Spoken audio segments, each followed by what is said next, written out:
अस्सलाम वालेकुम। कैसे हैं आप स्टूडेंट्स? उम्मीद करता हूँ कि आप सब खैरियत से होंगे। तो जल्दी से स्टार्ट करते हैं हम डेली एनालिसिस की वीडियो को और चेक करते हैं आज हमारे पास कौन कौन से इंपॉर्टेंट फंडामेंटल इवेंट्स हैं और कौन कौन सी इंपॉर्टेंट न्यूज़ हैं। उसके बाद हम चार्ट पर टेक्निकल एनालिसिस करेंगे और इस वीक ट्रेड के लिए बेस्ट अपॉर्चुनिटीज फाइंड करेंगे। ये सबसे पहले मेरे पास फॉरेक्स फैक्ट्री का इकोनॉमिक कैलेंडर ओपन हो गया है। इसमें हम इस वीक के कुछ इंपॉर्टेंट फंडामेंटल इवेंट्स का डिस्कस कर लेते हैं। वीक का स्टार्ट मंडे से है। मंडे को हमारे पास न्यू होम सेल्स का डाटा है। ये मीडियम इम्पैक्ट रिलीज है।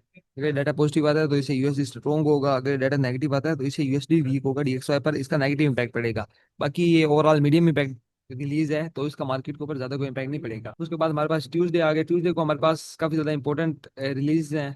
और ड्यूरेबल गुड ऑर्डर्स का डाटा, ड्यूरेबल गुड ऑर्डर्स का डाटा, कंज्यूमर कॉन्फिडेंस का डाटा हमारे पास, और साथ ही हमारे पास रिचमेंट मैन्युफैक्चरिंग इंडेक्स का भी डाटा है। को ड्यूरेबल और ड्यूरेबल गुड ऑर्डर्स के डाटा में देखें तो को ड्यूरेबल गुड ऑर्डर्स के डाटा के अंदर प्रीवियस जो रीडिंग थी वो 0.2% की थी और जो फोरकास्ट की जा रही है वो 0.3% की जा रही है। तो नीचे वाले डाटा के अंदर देखें तो प्रीवियस जो रीडिंग थी -9.4% थी और जो फोरकास्ट की जा रही है -3.8 की जा रही है। दोनों डेटास के अंदर इंप्रूवमेंट देखी जा रही है। अगर डाटा पॉजिटिव आता है तो इससे यूएसडी स्ट्रॉन्ग होगा, डीएक्सवाई पर इसका पॉजिटिव इम्पैक्ट पड़ेगा। अगर ये डाटा वीक आ जाते हैं तो इसे डीएक्सवाई पर इसका नेगेटिव इम्पैक्ट पड़ेगा।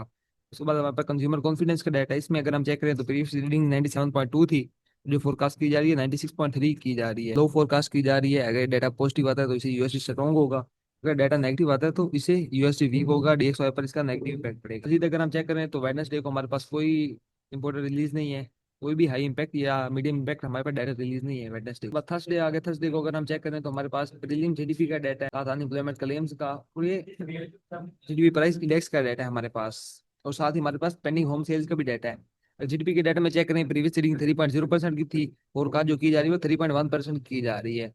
और अगर इसके प्राइस इंडेक्स में देखें तो प्रीवियस जो रीडिंग थी 2.0% की थी और जो फोरकास्ट की जा रही है वो इन लाइन की जा रही है, 2.0% की जा रही है। अगर डाटा पॉजिटिव आता है तो इससे यूएसडी स्ट्रॉन्ग होगा, डीएक्सवाई में अच्छा खासा हमें बाय मोमेंटम देखने को मिलेगा। अगर ये डाटा वीक आते हैं तो इसे डीएक्सवाई वीक होगा, डीएक्सवाई में हमें सेलिंग देखने को मिलेगी। मजीद अगर हम चेक करें अनएम्प्लॉयमेंट क्लेम्स का डाटा है, प्रीवियस जो रीडिंग थी वो 235 के की थी, जो फोरकास्ट की जा रही है 231 के की जा रही है। अनएम्प्लॉयमेंट क्लेम्स को कम होता हुआ देखा जा रहा है। अगर अनएम्प्लॉयमेंट क्लेम्स कम आते हैं, डाटा पॉजिटिव आता है तो इससे 100 पर इसका पॉजिटिव इम्पैक्ट पड़ेगा। उसके बाद अगर हम मजीद चेक करें तो फ्राइडे वाले दिन एफएमसी के मेंबर वालक बात करेंगे, उनकी स्पीच है। उसके बाद हमारे पास कोर पीसी, और पीसी का काफी ज्यादा इंपॉर्टेंट डाटा है। अगर डाटा पॉजिटिव आता है तो इससे यूएसडी स्ट्रॉन्ग होगा, अगर डाटा नेगेटिव आता है तो यूएसडी वीक होगा। उसके बाद हमारा ये भी खत्म होता है revise university of Michigan consumer sentiment के डाटा के साथ। ये रिवाइज डाटा है, इसका मार्केट के ऊपर यूजली को ज्यादा इंपैक्ट नहीं पड़ता। बाकी ये डाटा पॉजिटिव आए तो इससे यूएसडी स्ट्रॉन्ग होता है, डाटा नेगेटिव आए तो इससे यूएसडी वीक होता है। तो ये है हमारे इस वीक के कुछ फंडामेंटल इवेंट्स जिन्हें हम एनालाइज कर चुके हैं, डिस्कस कर चुके हैं। अब हम ऐसे करते हैं कुछ इंपॉर्टेंट न्यूज़ के हवाले से डिस्कस कर लेते हैं। इंपॉर्टेंट न्यूज़ के हवाले से डिस्कस करने से पहले मैं आपको कल के जैक्सन होल मीटिंग के हवाले से बता देता हूँ। कल हमारे पास फेडरल रिजर्व के चेयरमैन जेरोम पावल की स्पीच थी जैक्सन होल सिंपोजियम में। उसके अंदर जो फेडरल रिजर्व के चेयरमैन जेरोम पावल की स्पीच थी वो ओवरऑल डोविश थी। उसे हम मजीद एनालाइज करेंगे इस न्यूज आर्टिकल के अंदर। सोने की कीमत 3370 तजावज कर गई, जिसकी रीजन जो जैक्सन होल में जेरोम पावल की स्पीच थी वो ओवरऑल डोविश थी हमारे पास। उसके बाद अगर हम मजीद चेक करें तो gold price rallied rallied sharply after pause, dovish tone highlighted employment risk website president outside risk to inflation. सोने की कीमत में पंप देखने को मिला है डोविश स्पीच की वजह से। स्पीच के अंदर फेडरल रिजर्व के चेयरमैन जेरोम पावल ने क्लियर किया है कि वो आगे आने वाले दिनों में अनएम्प्लॉयमेंट क्लेम्स को बढ़ता हुआ देख रहे हैं, एम्प्लॉयमेंट जो है उसमें टाइटनिंग देख रहे हैं। उसके अंदर अगर आप इन्फ्लेशन को देखें तो आगे आने वाले दिनों में इन्फ्लेशन को बढ़ता हुआ देख रहे हैं। मजीद चेक करें तो traders priced in 90% probability of 25% Fed rate cut with key data still ahead before September after the meeting. ये जो मीटिंग हुई है, स्पीच हुई है, स्पीच बाद अब ट्रेडर ने प्राइस दी कि वो 90% प्रोबेबिलिटी है कि जो नेक्स्ट सितंबर की मीटिंग है उसके अंदर एक रेट कट होगा 25 बेसिस पॉइंट का। अगर हम इन्हीं ओड्स को मीटिंग से पहले देखते तो ये ओड्स थे 71%। मीटिंग से पहले 71% प्रोबेबिलिटी थी कि रेट कट होगा सितंबर की मीटिंग के अंदर, लेकिन डोविश मीटिंग होने की वजह से ये जो ओड्स हैं, प्रोबेबिलिटी है रेट कट की, वो 71% से 90% तक पहुंच गई है के अंदर। उसके बाद हमारे पास ये नेक्स्ट वीक के कुछ इंपॉर्टेंट फंडामेंटल इवेंट्स के हवाले से बताया गया है जिनको हमने ऑलरेडी डिस्कस कर लिया है। अगर हम मजीद चेक करें तो मजीद वो ये कह रहे थे कि आगे आने वाले दिनों में इन्फ्लेशन के बढ़ने का खतरा है, एम्प्लॉयमेंट के कम होने के चांसेस हैं।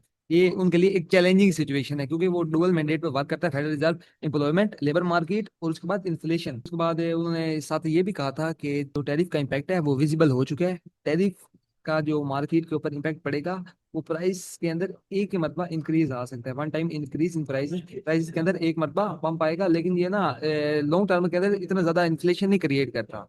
तो इसका जो इम्पैक्ट है विजिबल हो चुका है। तो ये भी हमारे पास एक पॉइंट है कि फेडरल रिजर्व लाजमी रेट कट करेगा। उसके बाद हमारे पास यहाँ पे मजीद एक और उसने बात की थी स्पीच के अंदर जेरोम पावल ने कहा था, baseline outlook and shifting of balance risk में warrant adjusting our policy stand. ये जो लाइन है, ये हमारे पास एक कंप्लीटली डोविश लाइन है, जो कि हमें इंडिकेट कर रही है कि फेडरल रिजर्व अपना रेट का पाथ अगेन से स्टार्ट करने लगे। अब रेट जो है वो कट होंगे, रेट का साइकिल अगेन से स्टार्ट करेगा फेडरल रिजर्व। ये लाइन में इंडिकेट कर रही है कि वो अगेन से अपनी पॉलिसी को एडजस्ट करेंगे, बैलेंस ऑफ रिस्क को मद्देनजर रखते हुए वो अपनी पॉलिसी को एडजस्ट करेंगे। तो ये हमारे पास एक कंप्लीटली डोविश लाइन है, जो कि हमें असल इंडिकेट कर रही है कि जो नेक्स्ट सितंबर की मीटिंग है उसके अंदर रेट कट होगा। रेट कट डोर्स ओपन हो गए हैं फॉर द सितंबर मीटिंग। तो कल की जो हमारे पास स्पीच थी वो ओवरऑल डोविश थी। इस स्पीच का गोल्ड के अंदर हमें एक पंप देखने को मिला था। उसके बाद हमें डीएक्सवाई में एक स्ट्रॉन्ग सेलिंग देखने को मिली थी। उसके बाद अगर हम बिटकॉइन का इसका इम्पैक्ट चेक करें, तो बिटकॉइन के अंदर भी हमें एक पंप देखने को मिला था। बाकी हम इसके बारे में चार्ट पर जाकर डिस्कस करते हैं और अपने टेक्निकल एनालिसिस करते हैं चार्ट। सबसे पहले हमारे पास डीएक्सवाई का पेयर ओपन हो गया। डीएक्सवाई में अगर हम चेक करें तो वीकली टाइम फ्रेम है। वीकली टाइम फ्रेम के अंदर इस वीक की जो कैंडल क्लोज हुई है अपसाइड पर स्ट्रॉन्ग रिजेक्टिंग के साथ क्लोज हुई है। वीकली बायस बेरिश है। डेली टाइम फ्रेम के अंदर चेक करें तो डेली टाइम फ्रेम के अंदर जो कल कैंडल क्लोज हुई है वो भी एक स्ट्रॉन्ग बेरिश कैंडल क्लोज हुई है, जो कि हमें इंडिकेट कर रही है कि नेक्स्ट कैंडल सेल की बन सकती है। वहाँ जो डेली बयास है वो भी बेरिश है। तो H4 के अंदर चेक करें तो H4 के अंदर मार्केट ने थोड़े लो के ऊपर अपने प्रीवियस लो को स्वीप कर लिए। ये हमारे पास एक लिक्विडिटी मार्केट ने यहाँ पे क्रिएट की है। यहाँ पे बायर्स को फंसाने के लिए ये मेरे ख्याल से एक किस्म का ट्रैप है मेरे पॉइंट ऑफ व्यू के मुताबिक। मार्केट को इस तरह का सिनेरियो इख्तियार करना चाहिए। मार्केट इसके नीचे ये जो लो है हमारे पास, अगर इसके नीचे क्लोजिंग दे देती है तो फिर हमारे पास इस लो तक सेलिंग कंफर्म हो जाएगी। मार्केट ने यहाँ पे ट्रैप किया, ट्रैप मूव दी है, ट्रैप मूव दिखाई है। अगर मार्केट स्लो के नीचे क्लोजिंग दे दे तो फिर हम इस लेवल तक डीएक्सआई में सेलिंग देखेंगे। अगर हम मजीद छोटे टाइम फ्रेम में जाएं H1 के टाइम फ्रेम के अंदर, तो H1 के टाइम फ्रेम के अंदर ये पॉइंट ऑफ व्यू है मेरा। सबसे पहले हमारे पास ये है, हमारे पास एक लिक्विडिटी लो है। मार्केट इसको टेकन आउट करे, इसके नीचे कैंडल क्लोजिंग दे तो हमारे पास सेलिंग कंफर्म हो जाएगी। इसके नीचे कैंडल क्लोजिंग देने के बाद मार्केट रिट्रेसमेंट ले, रिट्रेसमेंट अगर मार्केट लेती है अपसाइड आती है, क्योंकि मार्केट को गैप फिल करना होगा। जो मार्केट ने इतना बड़ा बैलेंस बनाया, गैप बनाया, इसे फिल करना होगा मार्केट को। फिर गैप फिल करती है तो हमारे पास पहला ये जोन होगा ट्रेंड लाइन का रीटेस्ट, और उसके बाद ये एक हमारे पास रेजिस्टेंस लेवल है। पीछे से भी ये एक अच्छा खासा रेजिस्टेंस लेवल है स्ट्रॉन्ग। तो यहाँ से मार्केट ड्रॉप ले सकती है, लेकिन ये हमारे पास काफी ज्यादा रिस्की जोन है। तो अगर हम मजीद चेक करें तो ऊपर की तरफ हमारे पास यहाँ पे M45 का एक सप्लाई एरिया है। 45 H1 का एक सप्लाई एरिया है जहाँ से मार्केट ड्रॉप ले सकते हैं। उसके बाद हमारे पास हाई है। मार्केट अपना इस हाई को स्वीप करके भी डाउन साइड आ सकता है। अगर हम फिबोनाची का यूज करें तो फिबोनाची के मुताबिक हमारे पास ये बनता है गोल्डन जोन। ये हमारे पास गोल्डन जोन बनता है, यहाँ से मार्केट ड्रॉप लेगी। मार्केट के अंदर हल्की फुल्की रिट्रेसमेंट एक्सपेक्टेड है, क्योंकि इतने बड़े ड्रॉप के बाद मार्केट को अपना बैलेंस फील करना चाहिए। तो डीएक्सआई का जो हमारा ओवरऑल बयास है इस वीक के लिए वो बेरिश है। हम ऐसा करते हैं कि गोल्ड के पेयर की तरफ बैठते हैं और उसे एनालाइज कर लेते हैं। ये जो इतना बड़ा पंप आया है डीएक्सआई के अंदर सेलिंग का, एक जैक्सन होल की वजह से आया है। उसके अंदर जो डोविश टोन थी जेरोम पावल की, उसकी वजह से इतनी स्ट्रॉन्ग सेलिंग आई है मार्केट के अंदर। हमें रेट का हिंट्स दिए हैं, इसकी वजह से डीएक्सआई के अंदर सेलिंग देखने को मिली है। अब हम गोल्ड की तरफ बढ़ते हैं और गोल्ड को एनालाइज कर लेते हैं। गोल्ड को एनालाइज करने से पहले हम गोल्ड के अंदर मैंने आपको कल के कुछ जोन्स बताए थे कल की वीडियो के अंदर ट्रेड के लिए, तो उसे हम डिस्कस कर लेते हैं। सबसे पहले मैंने आपको ये सिग्नल बताया था कि मार्केट का ये जो प्रीवियस लो है, ये लो मार्केट इसके नीचे क्लोजिंग दे और उसके बाद ऊपर आए तो ऊपर से हम सेल करेंगे। पहले तो मैंने आपको सेलिंग का ये बताया था, ये ऑर्डर लो कि अगर मार्केट यहाँ पे आती है तो यहाँ से आप सेल कर सकेंगे। अगर यहाँ से किसी ने एंट्री पकड़ी है तो उसे तकरीबन 95 पिप्स का प्रॉफिट हुआ है। 95 पिप्स उसने गेन किए हैं, 95 पिप्स सॉरी, उसे उसने तकरीबन 130 पिप्स गेन किए। अगर हम मजीद चेक करें तो ये मैंने आपको सेकंड जोन बताया था, जहाँ पे मार्केट आई नहीं। मार्केट ने एक पंप लिया, पंप की वजह से ये सारे जोन को फेल कर दिया जो ऊपर वाले मैंने आपको बताए थे। मार्केट के अंदर यहाँ पर एक पंप पंप आया है, इनके बाद जिसके वजह से मैंने पहले ही डिस्कस कर लिया था हमने कि जैक्सन होल की जो मीटिंग थी वहां पर चीफ जेरोम पावल की जो स्पीच थी उसकी वजह से मार्केट के अंदर पंप आया है गोल्ड की मार्केट के अंदर। और ये गोल्ड की मार्केट के अंदर उसकी वजह से पंप आया और गोल्ड ने बाकी जो हमारे जोन्स थे सेलिंग के वो फेल कर दिए उन्हें। अब हम ऐसे करते हैं कि गोल्ड को प्रॉपर एनालाइज कर लेते हैं बड़े टाइम फ्रेम के मुताबिक। ये गोल्ड का मेरे पास चार्ट ओपन हो चुका है। वीकली टाइम फ्रेम मैंने ओपन कर लिया। वीकली टाइम फ्रेम को चेक करें तो इस वीक की जो कैंडल क्लोज हुई है वो प्रीवियस वीक के लो को स्वीप करने के बाद एक स्ट्रॉन्ग बुलिश कैंडल क्लोज हुई है, जो कि हमें इंडिकेट कर रही है नेक्स्ट वीक की जो कैंडल बनेगी वो बुलिश बनेगी। वीकली जो हमारा बयास है वो बुलिश है। डेली टाइम फ्रेम में अगर हम चेक करें, डेली टाइम फ्रेम की जो कल कैंडल क्लोज हुई है वो डाउन साइड पे एक स्ट्रॉन्ग रिजेक्शन के साथ, टॉप साइड पे एक बुलिश मोमेंटम के साथ क्लोज हुई है।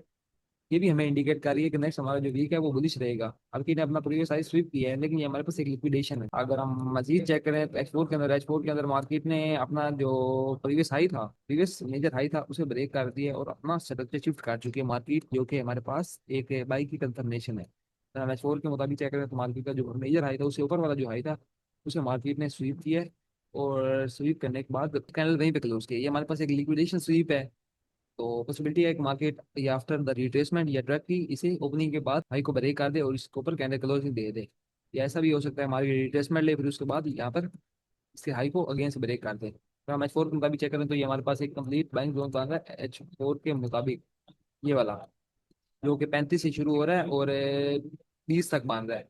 तो ये हमारे पास काफी ज्यादा बड़ा जोन बन रहा है। हम इसे थोड़े टाइम फ्रेम के अंदर जाकर रिफाइन कर लेते हैं। क्योंकि फिलहाल एच फोर के मुताबिक हमारे पास ये बाइंग जोन है। मैच वन के टाइम फ्रेम के अंदर जाए, एच वन के टाइम फ्रेम के अंदर हमारे पास ये जोन बन रहा है बाइंग के लिए गोल्ड के अंदर। कार्ड को थोड़ा सा क्लियर कर लें, उसके बाद मुझे डिस्कस करते हैं। एच वन के अंदर चेक करें तो एच वन के अंदर सिंपल हमारे पास ये जोन बन रहा है एच वन का। ओ डब्ल्यू लेवल आप इसे कह सकते हैं, ये आपका बाइंग जोन बांधा है एच वन के अकॉर्डिंग। हम मजीद छोटे टाइम फ्रेम में जाए, M30 के टाइम फ्रेम के अंदर, M30 के टाइम फ्रेम के मुताबिक भी आपके पास ये जोन बांधा है। M30 के टाइम फ्रेम के मुताबिक ये जोन बांधा है, फिर हम एच वन के जोन को ही मार्क करेंगे। इसके अंदर अगर मार्केट आती है तो यहाँ से आपको बेस्ट ट्रेड अपॉर्चुनिटी मिलेगी, बेस्ट ट्रेड अपॉर्चुनिटी आप यहाँ से अवेल कर सकेंगे। उसके बाद अगर हम मजीद छोटे टाइम फ्रेम में जाए, 15 के टाइम फ्रेम में, तो M15 के टाइम फ्रेम की हम स्ट्रक्चर मैपिंग कर लेते हैं। जो हमने अपनी स्ट्रक्चर मैपिंग की हुई थी उसी को हम डिस्कस कर लेते हैं। PM15 के अंदर इस लेवल पर मार्केट का बोस हुआ था। बोस होने के बाद मार्केट ने अपना जो प्रीवियस हाई था उसे ब्रेक कर दिया। यहाँ पर हमारे पास ना चेंज ऑफ करेक्टर हो चुका है। मार्केट का जो स्ट्रक्चर है वो बाय में शिफ्ट हो चुका है। गोल्ड का जो M15 का स्ट्रक्चर है वो इस वक्त बाय में शिफ्ट हो चुके हैं। अगर हम इसकी नेक्स्ट इंड्यूसमेंट की बात करें M15 की, तो इस वक्त हमारे पास कोई भी न्यू इंड्यूसमेंट नहीं बनी। इस वक्त हमारे पास कोई इंड्यूसमेंट नहीं बनी। मार्केट इस तरह का अगर सिनेरियो बनाती है कि ये जो हमारे पास हाई है, ओपनिंग के बाद मार्केट इसे स्वीप करे, ओपनिंग के बाद इसे स्वीप करते हैं, तो ये लो हमारे पास इंड्यूसमेंट हो जाएगा। तो फिर मार्केट इंड्यूसमेंट लेने के बाद हम ऊपर से कोई सेलिंग का रिस्क भी ले सकते हैं। उसके बाद मार्केट नीचे है और इस लेवल से हम बाय करें गोल्ड को। इस तरह का मार्केट सिनेरियो बना। हाई स्वीप करने के बाद मार्केट इंड्यूसमेंट को टेकन आउट करे। हाई स्वीप करने के बाद ये ऊपर कैंडल क्लोजिंग करने के बाद यहाँ पे हमारे पास ये हमारी इंड्यूसमेंट बन जाएगी M15। उसके बाद हमारे पास ये M15 का decision point of interest zone होगा। हमारे पास M15 का डिसीजन पॉइंट ऑफ इंटरेस्ट होगा। इसका गोल्ड के अंदर अगर हम चेक करें तो हमारे पास यही बेस्ट बाइंग जोन हमें नजर आ रहा है। करीब करीब जो है हमारे पास, और जो हमारे पास बेस्ट बाइंग जोन है वो यही है इस वक्त हमारे। पर अगेन से मैं आपको बता दूं, गोल्ड का स्ट्रक्चर कंप्लीटली बाय में शिफ्ट हो चुका है। गोल्ड में अब आप बाइंग देखेंगे। ओवरऑल अब गोल्ड की मार्केट हमें बाय जाती हुई नजर आएगी एटलीस्ट इस हाई तक, 3410 तक, 9 तक, इस लेवल तक हमें मार्केट मुझे बाय जाती हुई नजर आ रही है। तो ये थे गोल्ड के एनालिसिस। अब हम ऐसे करते हैं कि बीटीसी पेयर की तरफ बढ़ते हैं और बीटीसी पेयर को एनालाइज कर लेते हैं। इसी के अंदर मैंने आपको कल कुछ जोन्स बताए थे, उनके वाले से हम डिस्कस कर लेते हैं। यहाँ पे मैंने 15 के मुताबिक आपको दो जोन्स बताए थे, डिसीजन पॉइंट ऑफ इंटरेस्ट और एक्सट्रीम पॉइंट ऑफ इंटरेस्ट। उनके वाले से हम डिस्कस कर लेते हैं। मैंने सबसे पहले आपको decision point of interest zone बताया था, जिसको मार्केट ने टैप किया और टैप करने के बाद डाउन साइड आ गई। यहाँ से मार्केट ने हमारे जोन को अच्छी खासी रिस्पेक्ट दी है। बस एक्सट्रीम पॉइंट ऑफ इंटरेस्ट हमारे पास जोन था, मार्केट ने उसे फेल कर दी है। फेल करने की रीजन जो हमारे पास कल जैक्सन नोन में पॉल की स्पीच थी उसकी वजह से पम्प देखने को मिला है, जिसकी वजह से ये मार्केट ने जो हमारे पास हमारा 16 पॉइंट ऑफ इंटरेस्ट था उसे फेल कर दिया। अब अगर हम मजीद चेक करें तो M15 के अंदर मार्केट ने अपना सर्किट शिफ्ट कर दिया है। चेंज ऑफ करेक्टर हो चुका है M15 के टाइम फ्रेम के अंदर। यहाँ पे ये हमारे पास वैलिड आई था, ब्रेक हो चुका है, चेंज ऑफ फैक्टर हो चुका है हमारे। ये अब हम ऐसे करते हैं कि बीटीसी के पेयर को प्रॉपर एनालाइज कर लेते हैं। जी ये मेरे पास बीटीसी का D1 का टाइम फ्रेम ओपन हो गया। D1 के टाइम फ्रेम के अंदर अगर हम चेक करें तो मार्केट का जो अपना प्रीवियस मेजर लो था, इसका मैंने आपको बताया था कि अगर मार्केट इस मेजर लो को स्वीप करती है तो आप यहाँ से मैसेज का वेट करेंगे। उसके बाद आपका स्ट्रक्चर जो होगा बाय में शिफ्ट हो जाएगा। मार्केट ने लो को स्वीप किया, उसके बाद हमने ये जो प्रीवियस कैंडल थी उसका हाई ब्रेक कर दिया और यहाँ पे हमारे पास एक इंगल्फिंग पैटर्न मार्केट ने बना दी, जो कि हमारे पास बाइंग का पैटर्न है।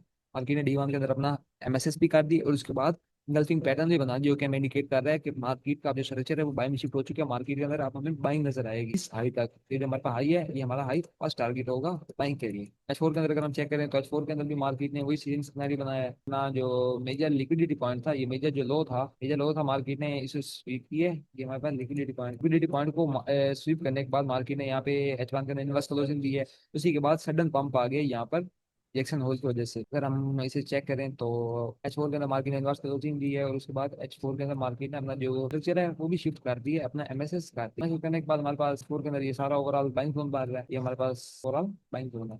और उसके बाद हमारे पास रिफाइंड के अंदर ये जोन हमारे पास बन रहा है, ये है जी H4 के अंदर हमारा MSS हो चुका है। अगर हम मजीद चेक करें तो H4 के अंदर हमारा जो मेजर ट्रेंड लाइन चल रहा था उसका भी ब्रेकआउट हो चुका है और अब तो रीटेस्ट का टाइम है। अगर मार्केट रीटेस्ट करती है तो रीटेस्ट के ऊपर हम बाई देखेंगे बीटीसी। अगर हम रीचेक करें तो यहाँ पर बीटीसी के अंदर सप्लाई जोन पड़ा था, जिसका हाई स्वीप करने के बाद मार्केट डाउन साइड आ रही है। और मार्केट डाउन साइड आती है तो यहाँ से आपको बेस्ट और लॉन्ग टर्म अपॉर्चुनिटी मिलेगी इन जोन से। ये H4 के जोन है, H4 के ये जोन काफी ज्यादा बड़े बांध रहे हैं।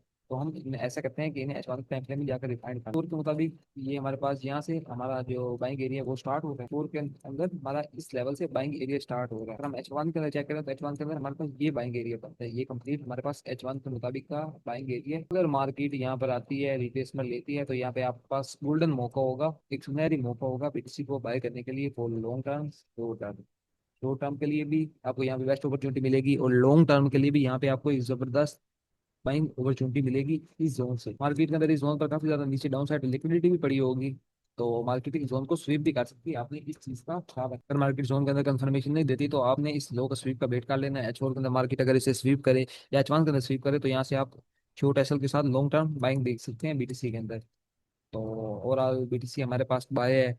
गोल्ड का जो स्ट्रक्चर है बाय में शिफ्ट हो चुका है, बीटीसी का बाय में शिफ्ट हो चुका है, डीएक्सवाई में हमें सेलिंग देखने को मिल रही है और यूरो यूएसडी के अंदर भी ओवरऑल हमें बाइंग देखने को मिल रही है। तो ये थी हमारी वीकली एनालिसिस की video based on fundamentals and technical analysis. उम्मीद करता हूँ कि आप सब लोगों को ये वीकली एनालिसिस की वीडियो पसंद आई होगी। मिलते हैं जल्दी इंशाल्लाह एक नई वीडियो के साथ। अल्लाह हाफिज।